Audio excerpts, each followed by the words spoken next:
Halo semuanya, saya Sylvia Molina, mahasiswa Trisakti School of Management dengan NIM 2020500340. Video ini dibuat untuk menyelesaikan tugas intermediate yang pertama.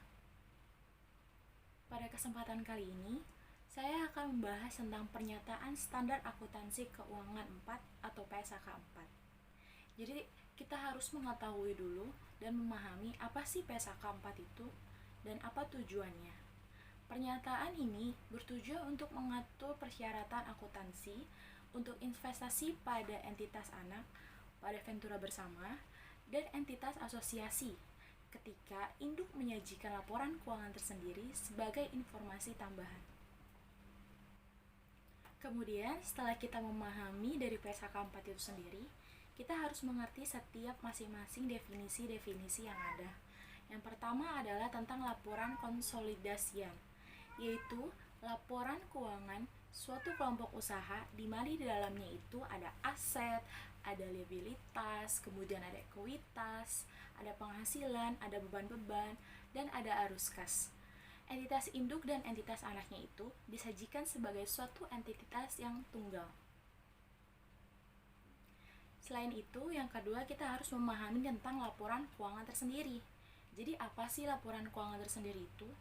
Laporan keuangan tersendiri ialah laporan keuangan yang disajikan oleh entitas di mana entitas tersebut dapat memilih untuk sebagaimana yang telah dipersyaratkan dalam pernyataan, di mana dipersyaratkan dalam pernyataan mencatat investasinya pada entitas anak, entitas asosiasi, ventura bersama, dan pada biaya perolehan sesuai dengan PSAK 55 yang berbunyi daripada instrumen keuangan, pengukuhan, dan pengukuran. Laporan keuangan tersendiri terbagi menjadi 4. Yang pertama adalah laporan posisi keuangan, yang kedua adalah laporan laba atau rugi komprehensif, dan yang ketiga adalah laporan perubahan ekuitas, yang terakhir adalah laporan arus kas. Laporan keuangan tersendiri disusun sesuai dengan SAK yang berlaku, kecuali yang diatur dalam ketentuan khusus. Jika entitas induk menyusun laporan keuangan tersendiri, maka entitas induk mencatat investasi pada entitas anak, ventura bersama, dan entitas asosiasi pada biaya perolehan sesuai dengan PSAK 55, yaitu instrumen keuangan, pengakuan, dan pengukuran, menggunakan metode ekuitas sebagaimana dideskripsikan dalam PSAK 15, yaitu investasi pada entitas asosiasi dan ventura bersama. Jadi, ketika entitas induk berhenti menjadi entitas investasi, maka entitas induk mencatat perubahan dari tanggal perubahan status tersebut terjadi. Entitas mencatat investasi pada entitas anak, tanggal perubahan status diperlakukan sebagai tanggal akuisisi bawaan. Nilai wajar entitas anak pada tanggal akuisisi bawaan mempresentasikan imbalan bawaan yang dialihkan ketika mencatat investasinya. Lalu kemudian, dividen dari entitas anak ventura bersama atau entitas asosiasi diakui dalam laporan keuangan tersendiri. Entitas tersebut ketika hak entitas untuk menerima dividen yang telah ditetapkan, dividen itu harus diakui dalam laba rugi, kecuali juga ada entitas tersebut yang memilih menggunakan metode ekuitas, di mana dividen tersebut diakui sebagai pengurang jumlah yang tercatat sebagai investasinya. Kemudian, ketika entitas induk mengorganisasikan suatu struktur kelompok usahanya dengan membentuk suatu entitas induk yang baru, ada beberapa kriteria yang harus dipenuhi.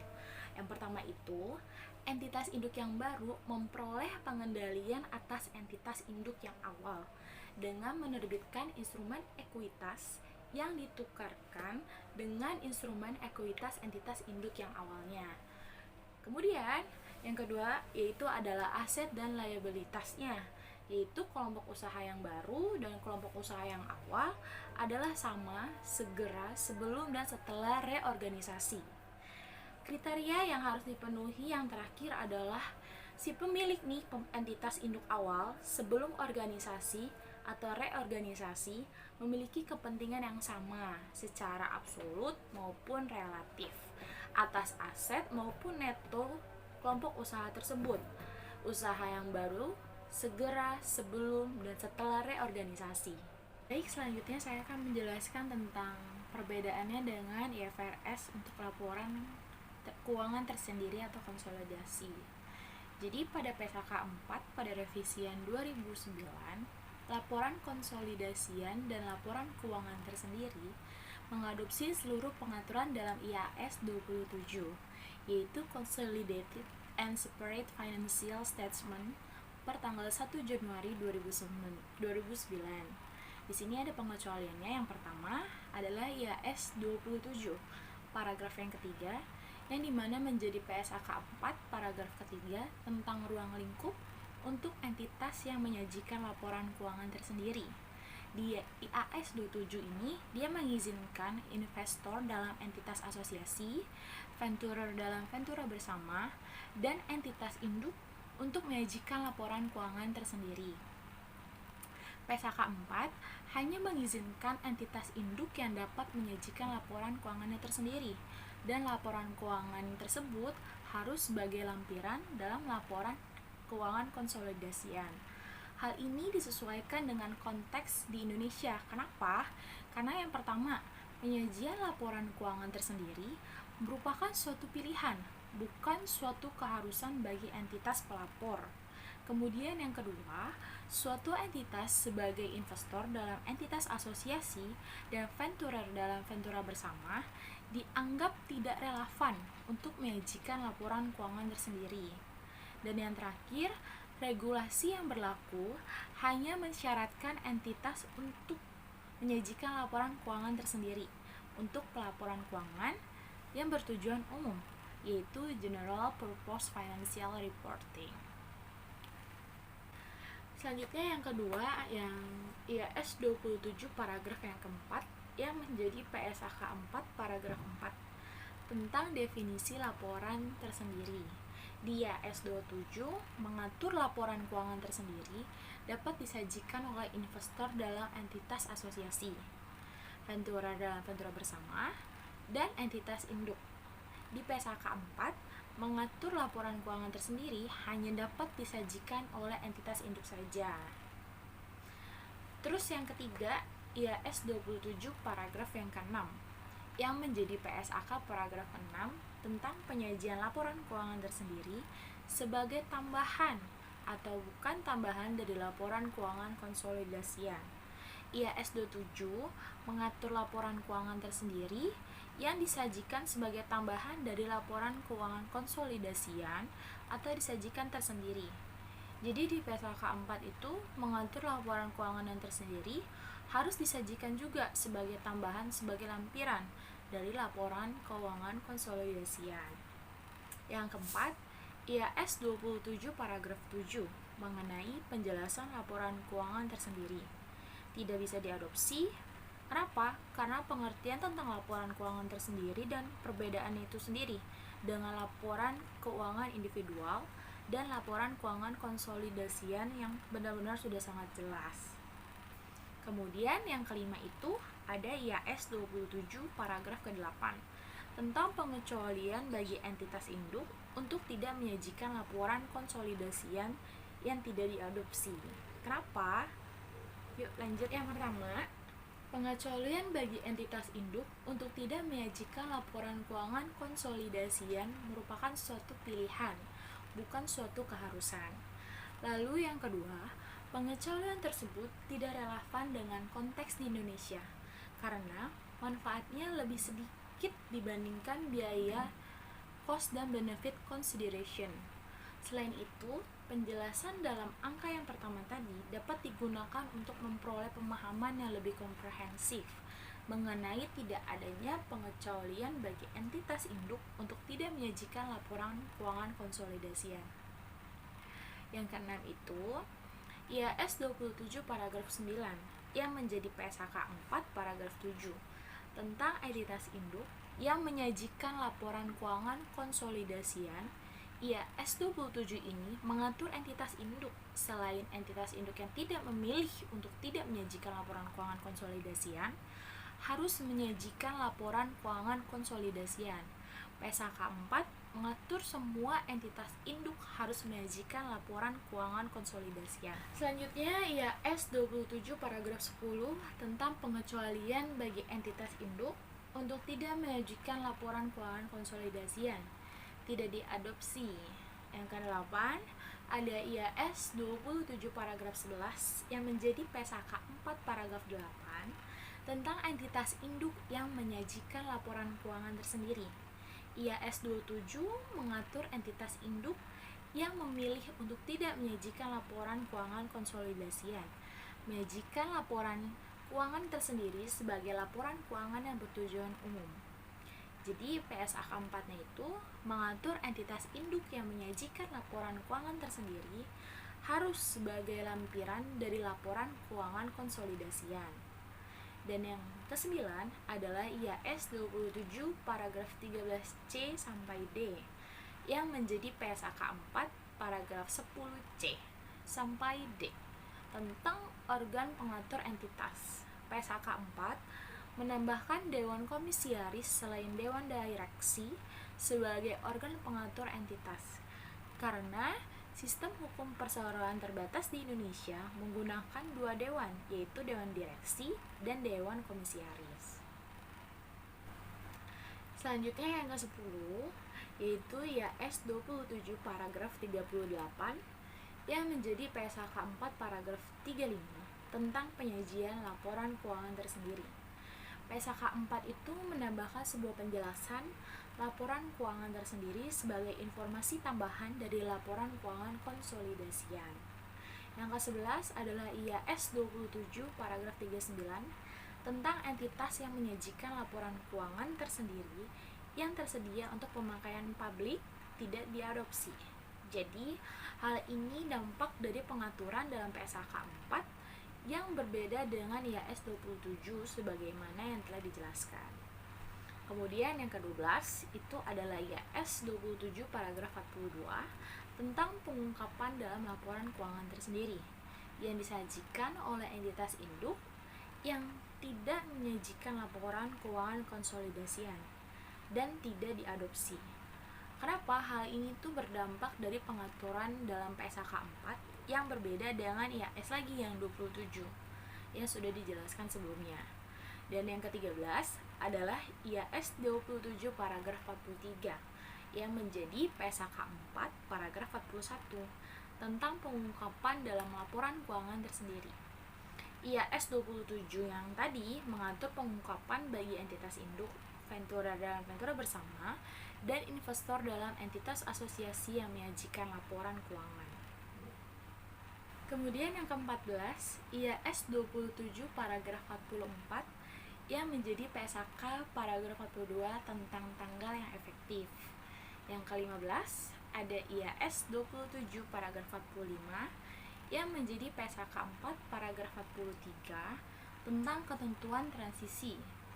PSAK 4 yang menambahkan ketentuan transisi yang pertama itu ada transaksi hilangnya pengendalian atas entitas anak terkait dengan aset yang tersedia untuk dijual sebagaimana yang telah diatur dalam PSAK 58 revisi 2009. Aset tidak lancar yang dimiliki untuk dijual dan operasi yang dihentikan pada paragraf 45C.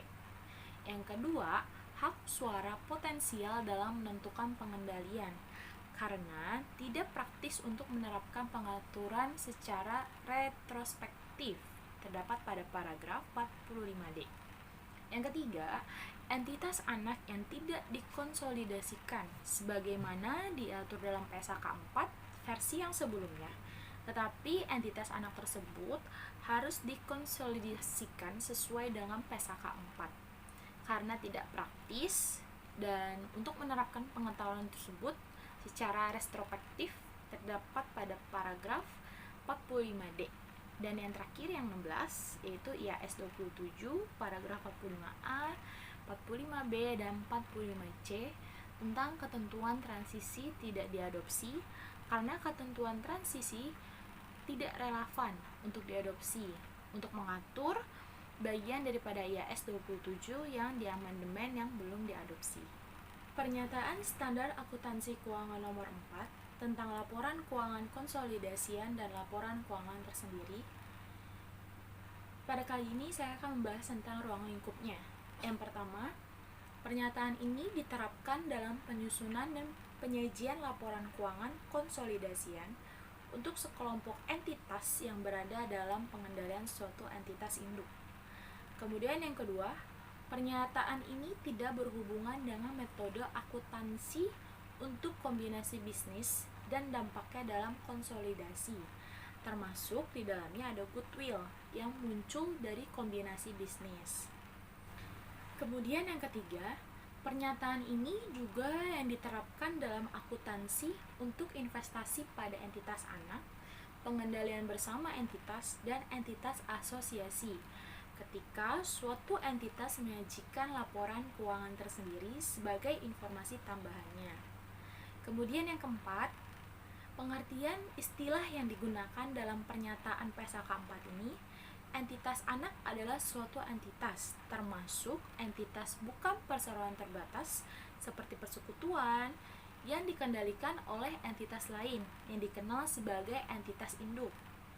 Dan kemudian entitas induk itu apa sih? Entitas induk itu adalah suatu entitas yang mempunyai satu atau lebih entitas anak. Kepentingan non-pengendali adalah ekuitas entitas anak yang tidak dapat diatribusikan secara langsung atau tidak langsung pada entitas induk. Kemudian ada kelompok usaha. Nah, kelompok usaha ini adalah suatu entitas induk dan seluruh entitas anaknya. Sedangkan laporan keuangan konsolidasian adalah laporan keuangan suatu kelompok usaha yang disajikan sebagai suatu entitas ekonomi tunggal. Kemudian, laporan keuangan tersendiri yang telah dibahas sebelumnya, yaitu laporan keuangan yang disajikan oleh entitas induk yang mencatat investasi pada entitas anak, entitas asosiasi, dan pengendalian bersama entitas berdasarkan kepemilikan ekuitas langsung bukan berdasarkan pelaporan hasil dan aset neto investasi.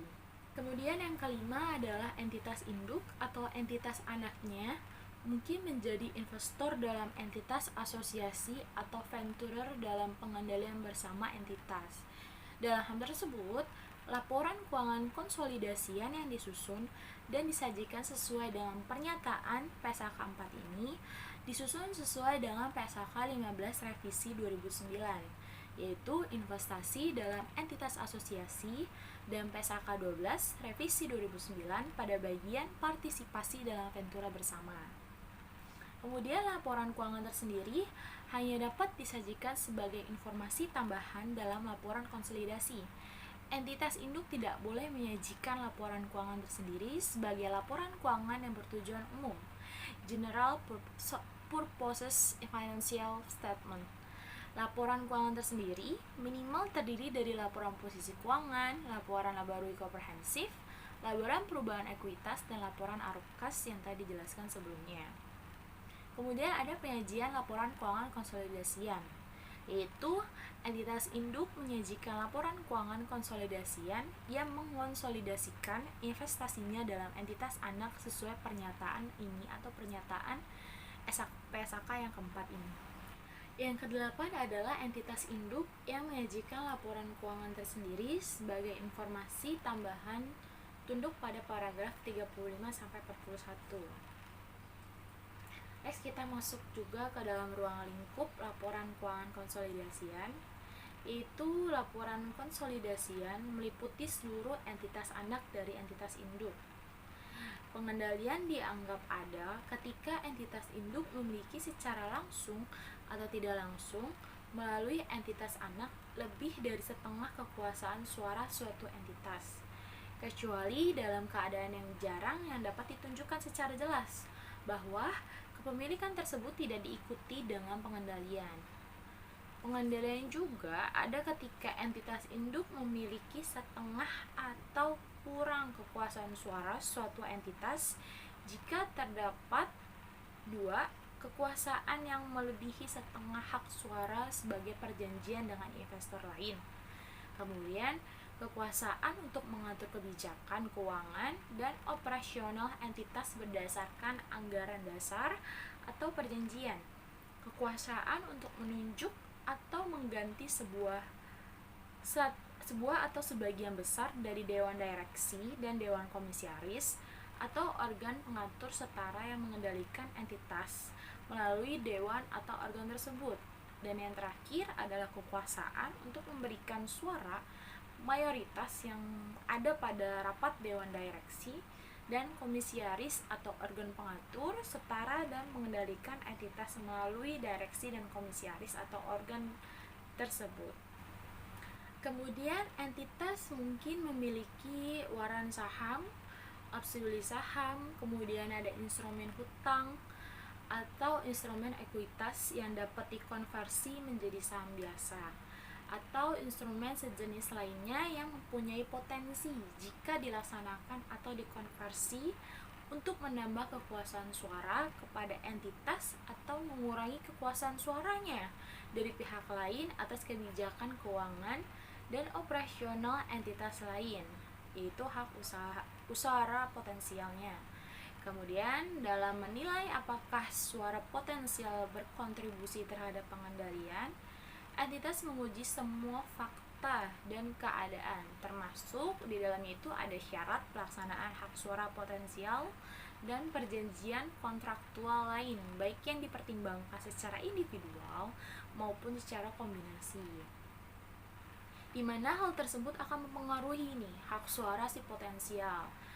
Hal yang dikecualikan yaitu yang dimaksud dalam manajemen dan kemampuan keuangan untuk melaksanakan atau mengkonversi hak tersebut. Selanjutnya, suatu entitas anak itu tidak dikeluarkan dari konsolidasi hanya karena investor merupakan organisasi modal ventura, reksadana, unit perwalian, atau entitas sejenisnya. Nah, suatu entitas juga tidak dikeluarkan dari konsolidasi meskipun aktivitas usahanya itu tidak sama dengan entitas lain dalam kelompok usaha.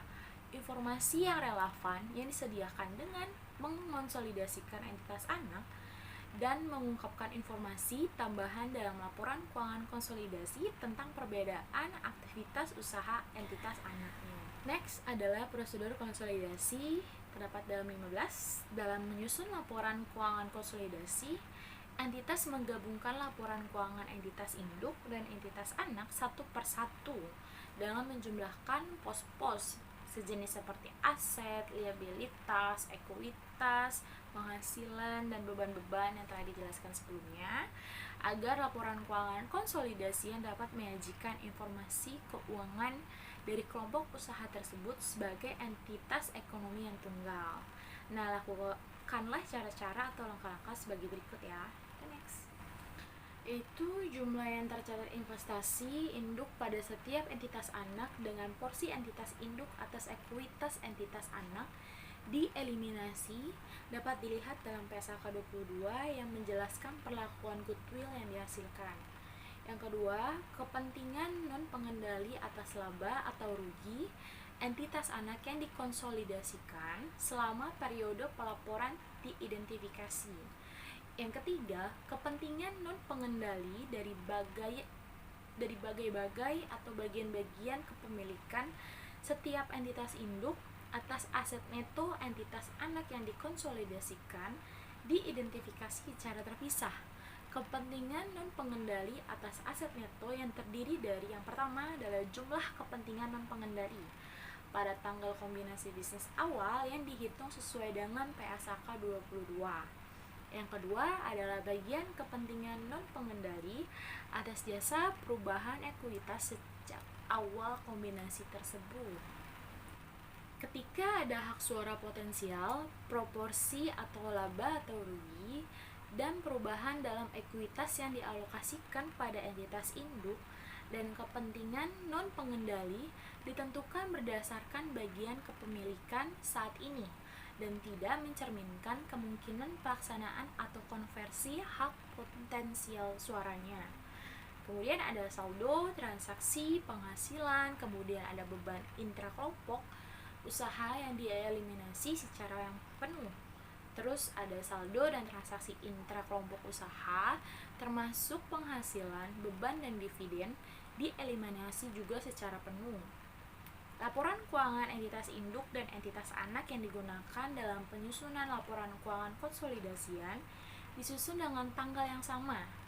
Jika akhir periode pelaporan entitas itu berbeda dengan entitas anak, maka entitas anak menyusun laporan keuangan tambahan dengan tanggal yang sama dengan laporan keuangan entitas induk untuk tujuan konsolidasi, kecuali dia nggak praktis. Next, juga jika sesuai dengan paragraf 19 yang tadi dijelaskan, laporan keuangan entitas anak yang digunakan dalam penyusunan laporan keuangan konsolidasian disusun dengan tanggal yang berbeda dengan laporan keuangan entitas induk. Maka penyesuaian yang dilakukan atas dampak transaksi atau peristiwa yang begitu signifikan yang terjadi antara tanggal laporan keuangan dengan entitas anak pada tanggal pelaporan keuangan entitas induknya juga. Kemudian, laporan keuangan konsolidasian itu disusun dengan menggunakan kebijakan akuntansi yang sama untuk transaksi dan peristiwa lain dalam keadaan yang serupa. Jika anggota kelompok usaha yang menggunakan kebijakan akuntansi yang berbeda yang digunakan dalam laporan keuangan konsolidasian untuk transaksi dan peristiwa dalam keadaan yang serupa, maka penyesuaiannya itu dilakukan atas laporan keuangannya dalam penyusunan laporan keuangan konsolidasian.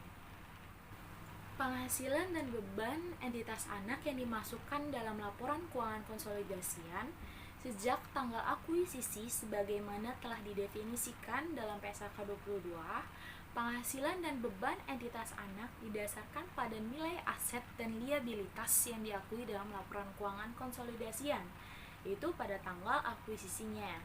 Semisalnya nih, beban penyusutan yang diakui dalam laporan laba rugi komprehensif konsolidasi setelah tanggal akuisisi didasarkan pada nilai wajar aset tersusutkan yang diakui dalam laporan keuangan konsolidasian pada tanggal akuisisinya. Kepentingan non-pengendali disajikan di ekuitas dalam laporan posisi keuangan konsolidasian terpisah dari ekuitas pemilik entitas induknya.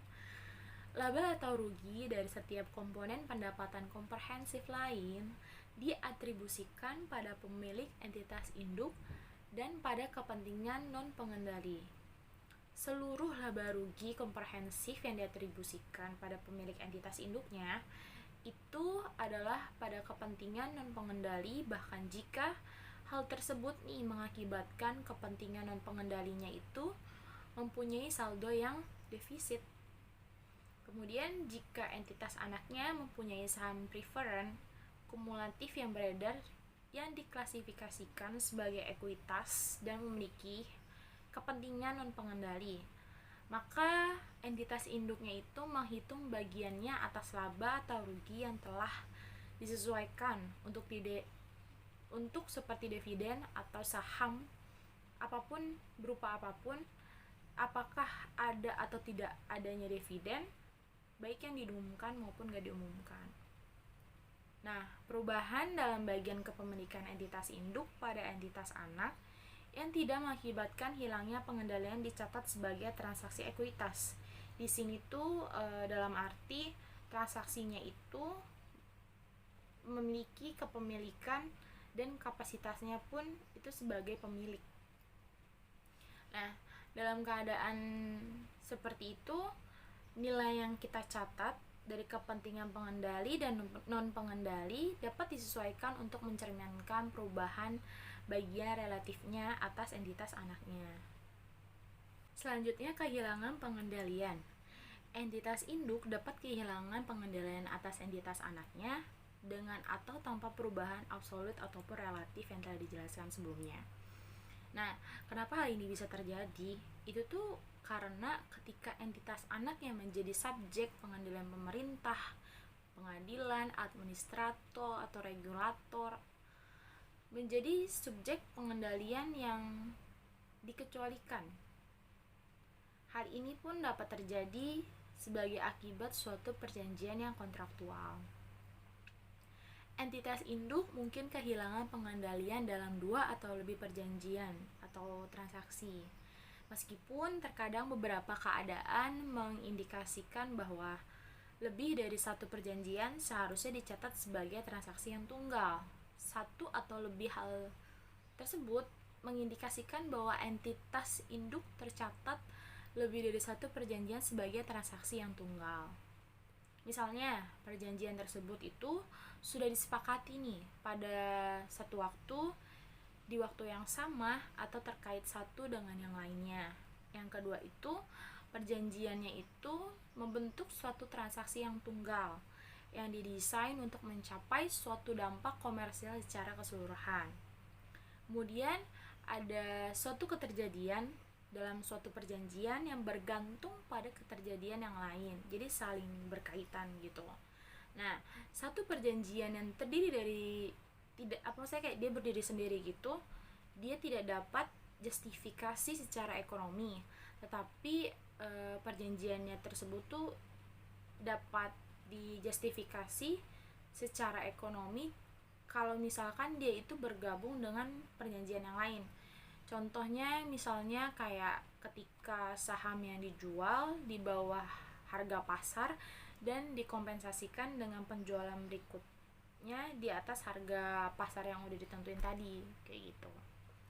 Nah, ada juga misalnya entitas induknya itu kehilangan pengendali atas entitas anaknya. Maka entitas induknya itu dia bisa menghentikan pengakuan aset termasuk setiap goodwillnya dia dan liabilitas entitas anak pada nilai yang sudah dicatat ketika pengendalian yang sudah ada itu hilang. Nah, dia juga dapat menghentikan nih pengakuan jumlah tercatat setiap kepentingan non pengendali pada entitas yang terdahulu pada tanggal hilangnya pengendalian, termasuk setiap komponen pendapatan dan yang lain sebagainya yang berupa komprehensif yang dapat diatribusikan pada kepentingan non pengendali. Dan yang terakhir, dia bisa mengakui juga gitu. Selanjutnya itu dia juga memiliki nilai wajar pembayaran yang diterima jika ada ya, kalau nggak ada juga nggak apa-apa, dari transaksi, peristiwa, atau kegiatan yang mengakibatkan hilangnya si pengendalian itu. Nah, distribusi saham juga bisa jika transaksinya itu mengakibatkan hilangnya pengendalian yang melibatkan distribusi saham entitas anak ke pemilik dalam kapasitasnya itu sebagai pemilik. Mengakui setiap sisa investasi pada entitas anak terdahulu pada nilai wajarnya pada tanggal hilangnya pengendalian. Kemudian ada mereklasifikasi ke laporan laba rugi atau mengalihkan secara langsung ke saldo laba jika diisyaratkan oleh SAK lain sejumlah yang telah diidentifikasikan dalam paragraf 32, dan mengakui setiap perbedaan yang dihasilkan sebagai keuntungan atau kerugian dalam laporan laba rugi yang dapat diatribusikan pada entitas induk. Lalu pada paragraf 32-nya, jika si entitas induk itu kehilangan pengendalian atas entitas anak, maka entitas induk mencatat semua jumlah yang diakui dalam pendapatan komprehensif lain yang terkait dengan entitas anak tersebut dengan dasar yang sama yang dipersyaratkan jika entitas induk melepaskan secara langsung aset dan liabilities terkait. Dan pada saat kehilangan pengendaliannya atas setiap entitas dan setiap jumlah yang terutang atau kepada entitas anak yang terdahulu dicatat sesuai dengan SAK lain sejak tanggal hilangnya pengendalian. Nilai wajar dari setiap sisa investasinya pada setiap entitas anak terdahulu pada tanggal hilangnya pengendalian akan dianggap sebagai nilai wajar pada saat pengakuan awal aset keuangan sesuai dengan PSAK 55 revisi 2006 tentang instrumen keuangan, pengakuan dan pengukuran, atau jika sesuai biaya perolehan saat pengakuan awal si investasinya diinvestasikan, pada entitas asosiasi atau pengendalian bersama entitasnya. Next, kita akan membahas tentang akuntansi investasi pada entitas anak, pengendalian bersama entitas, dan entitas asosiasi dalam laporan keuangan tersendiri. Di sini, jika entitas induknya itu menyusun laporan keuangan tersendiri sebagai informasi tambahan, maka entitas induk tersebut mencatat investasi pada entitas anak, pengendalian bersama entitas, dan entitas asosiasi pada biaya perolehan atau yang telah disesuaikan dengan PSAK 55 tadi, revisi 2006 tentang instrumen keuangan. Pengakuan dan pengukurannya, entitas menerapkan akuntansi yang sama untuk setiap kategori investasi. Investasi yang dicatat pada biaya perolehan dicatat sesuai dengan PSAK 58 revisi 2009. Aset tidak lancar dimiliki untuk dijual dan dioperasikan yang dihentikan ketika investasi tersebut diklasifikasikan sebagai dimiliki untuk dijual atau termasuk kelompok lepasan yang diklasifikasikan sebagai yang dimiliki untuk dijual yang telah disesuaikan dengan PSAK 58 revisi 2009. Entitas induk mengakui dividen yang telah dijelaskan sebelumnya itu sebagian daripada entitas anak, di mana pengendalian bersama entitas atau entitas asosiasi pada laporan laba rugi dalam laporan keuangan tersendiri ketika hak menerima dividennya itu telah ditetapkan. Kemudian ketika si entitas ini, maksudnya kayak membuat sebuah organisasinya gitu, si struktur kelompok usahanya itu membentuk suatu entitas yang baru sebagai entitas induk yang memenuhi berbagai kriteria yang telah dijelaskan sebelumnya. Sama seperti dari berbagai kriteria yang harus dipenuhi tadi yang sudah dijelaskan sebelumnya, entitas yang bukan entitas induk mungkin mendirikan entitas baru sebagai entitas induk yang memenuhi kriteria pada yang telah dijelaskan sebelumnya, kriteria-kriteria yang harus dipenuhi. Persyaratan dari kriteria tersebut diterapkan sama dengan reorganisasi tersebut. Dalam kasusnya itu entitas induk awal dan kelompok usaha awal merujuk pada entitas awalnya. Investasi dalam pengendalian bersama entitas dan entitas asosiasi yang dicatat sesuai dengan PSAK 55 revisi 2006 tentang instrumen keuangan, yaitu pengakuan dan pengukuran dalam laporan keuangan konsolidasian dicatat sebagai cara yang sama dalam laporan keuangan tersendiri investornya. Nah, di sini juga ada pengungkapan, yaitu pengungkapan yang ada pada laporan keuangan tersendiri. Itu pengungkapannya itu dibuat dalam laporan keuangan konsolidasian. Sifatnya itu hubungan antara entitas induk dan suatu entitas anak jika si entitas induknya itu tidak memiliki atau secara langsung maupun tidak langsung melalui entitas anak lebih dari setengah kekuasaan suara yang potensial tadi. Nah, terus alasan mengapa kepemilikan baik secara langsung maupun tidak langsung melalui entitas anak lebih dari setengah kekuasaan suara atau kekuasaan suara yang potensial atau investor tidak diikuti dengan pengendaliannya. Dan di akhir periode pelaporan dari laporan keuangan, si entitas anaknya jika laporan keuangan tersebut digunakan untuk menyusun laporan keuangan konsolidasian dan tanggal atau periode berbeda di tanggal laporan keuangan entitas induk dan alasan menggunakan tanggal atau periode yang berbeda.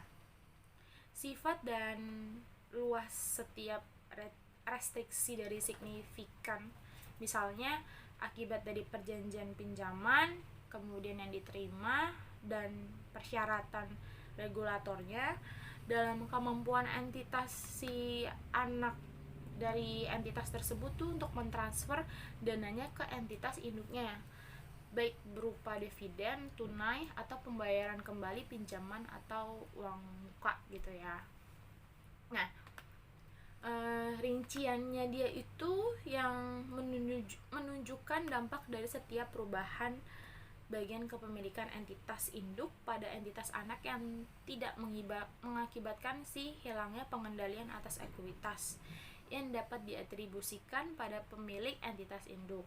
Nah, jika si pengendalian atas entitas anaknya hilang, maka entitas si induknya mengungkapkan keuntungan atau kerugian jika ada yang diakui sesuai dengan paragraf 31 PSAK 4.